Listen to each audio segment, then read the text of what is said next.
ഇപ്പോൾ വരുന്ന ഒരു വാർത്തയിലേക്കാണ്. കോഴിക്കോട് പാലാഴിക്ക് സമീപം 7 വയസ്സുകാരൻ ഫ്ളാറ്റിൽ നിന്ന് വീണ് മരിച്ചു.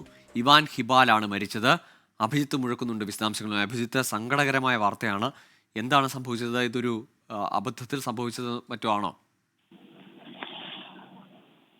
ഗൂഗിൾ, ഏറെ ദാരുണമായ സംഭവം. 9 മണിയോടുകൂടിയാണ് ഇത് ഉണ്ടാകുന്നത്. കോഴിക്കോട് പാലാഴിക്ക് സമീപത്തുള്ള ലാൻഡ്മാർക്ക് അബാക്കസ് ഫ്ളാറ്റിന്റെ 7ാം നിലയിൽ നിന്ന് കുട്ടി താഴേക്ക് വീഴുകയായിരുന്നു. ഈ സംഭവ സമയത്ത്, അതായത് ഈ കുട്ടിയും കുട്ടിയുടെ മാതാവും സഹോദരനും ഈ 7ാം നിലയിൽ അവരുടെ ഫ്ളാറ്റിനോട് ചേർന്നുള്ള ബാൽക്കണിയിൽ ഇരിക്കുകയായിരുന്നു.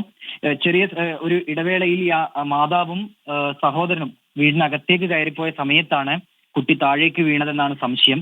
മാതാവ് തിരിച്ച് ബാൽക്കണിയിലേക്ക് വന്ന് നോക്കുമ്പോൾ കുട്ടിയെ കാണാനില്ലായിരുന്നു. തുടർന്ന് ഒരു പരിശോധന നടത്തി. താഴേക്ക് നോക്കിയപ്പോഴാണ് ഇങ്ങനെ വീണ് കിടക്കുന്നതായി കണ്ടത്. ഉടൻ തന്നെ വിവരം അറിയുന്നു. സെക്യൂരിറ്റി ഒക്കെ എത്തി അടുത്ത ആശുപത്രിയിലേക്ക് എത്തിച്ചിരുന്നു. പക്ഷെ അപ്പോഴേക്കും കുട്ടിയുടെ ജീവൻ നഷ്ടമായിരുന്നു. 7 വയസ്സ് മാത്രമാണ് പ്രായം. ഇവാൻ ഹിബാൽ എന്നാണ് കുട്ടിയുടെ പേര്. നിലവിൽ ആദ്യം ഇവരെ തൊട്ടടുത്തുള്ള ഒരു സ്വകാര്യ ആശുപത്രിയിലേക്ക്, മെട്രോ ആശുപത്രിയിലേക്ക് മാറ്റിയിരുന്നു. അവിടുന്ന് പിന്നീട് കോഴിക്കോട് മെഡിക്കൽ കോളേജ് ആശുപത്രിയിലേക്ക് എത്തിച്ചു. പക്ഷേ ജീവൻ രക്ഷിക്കാനായില്ല. നിലവിൽ കോഴിക്കോട് മെഡിക്കൽ കോളേജ് ആശുപത്രിയിലാണ് ഇവാൻ ഹിബാലിന്റെ മൃതദേഹം സൂക്ഷിച്ചിരിക്കുന്നത്. ഗൂഗിൾ.